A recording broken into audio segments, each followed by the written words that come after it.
Good morning, students of Standard 10. Today we are going to discuss topic food chain from chapter 5, our environment.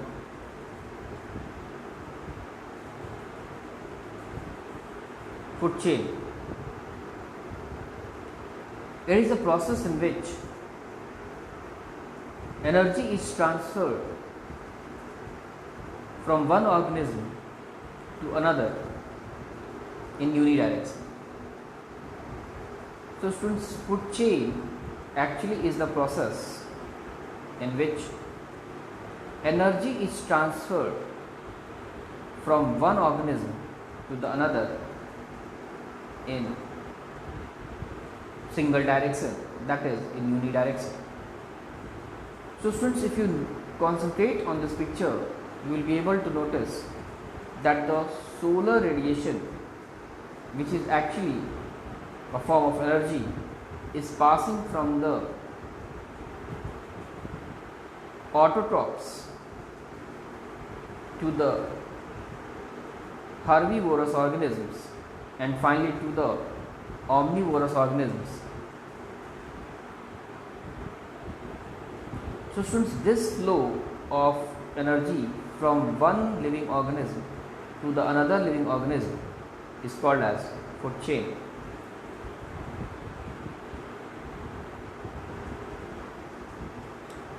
Students, the energy in the food chain always flows from the sun to the omnivorous animals, and it never flows from the omnivorous animal to the sun. So that is why we say that the flow of energy in the food chain is unidirectional. Each organism in the food chain is called as trophic level.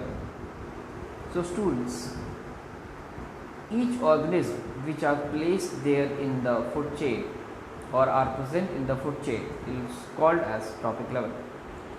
So students, let's understand the concept of trophic level with the help of this picture. Students, here you can notice that the energy is moving, the energy from the sun is moving from the grass to the cricket to the rat and finally to the owl. So here in this food chain there are certain organisms. So the first is the grass, second is the cricket, the third is the rat, and the fourth is the owl.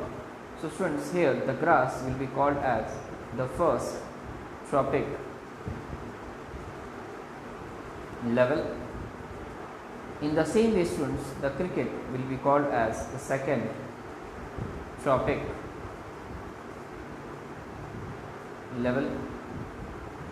In the same way, the rat will be called as third trophic level, and finally the owl will be also called as the fourth trophic level. So students, we can say that there are certain organisms in the food chain which we call it as trophic level. Only 10% of the total energy is transferred to the next trophic level, as the remaining energy is lost in the form of heat. So students, 10% of the total energy is only transferred from one trophic level to the next trophic level, and the rest of the energy is lost in the form of heat. So students, if you concentrate on this picture, we can notice that the energy is passing from the producer to the primary consumer, thereafter to the secondary consumer,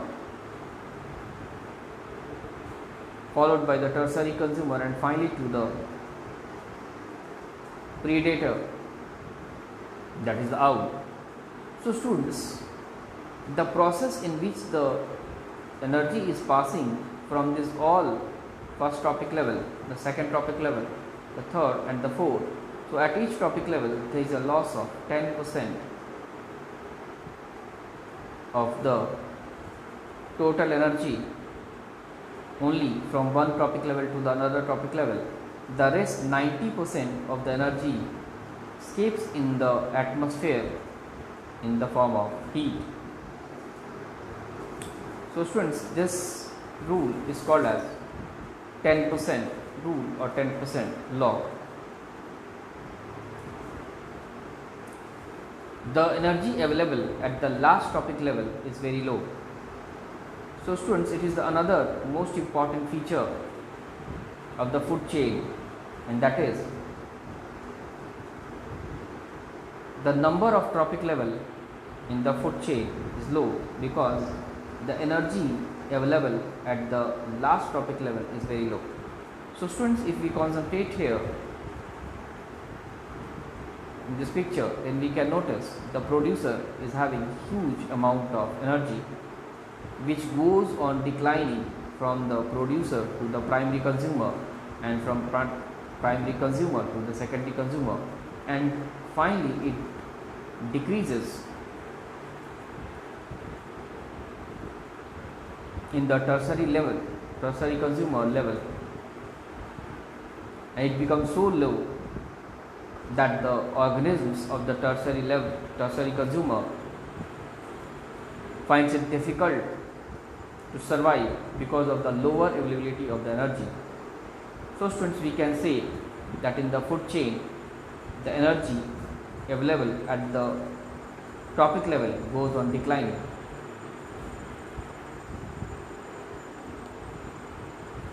The energy always flows from producer to consumer and never from consumer to producer. So students, it is another most important feature of the food chain that the energy always moves from the producer to the consumer and never from consumer to the producer.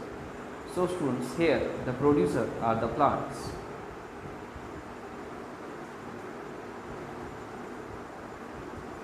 So the energy moves from the plants to the cricket, cricket to the frog, and frog finally to the eagle.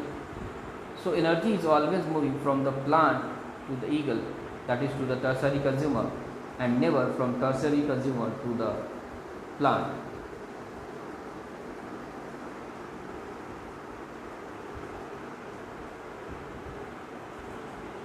Students, now let's discuss a very important question. Why energy in food chain is always unidirectional? Energy in food chain always flows from producer to consumer. This ensures unidirectional flow of energy in food chain. So students, we can say the most important features of food chain is that the number of tropic levels in the food chain is always low. The flow of energy in the food chain is always in a unidirection. And the third, only 10% of the total energy available to the first tropic level is transmitted to the second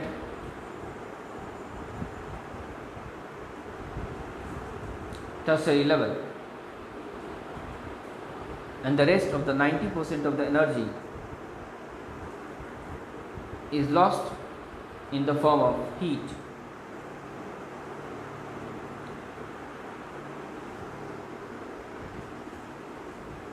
Thank you, friends.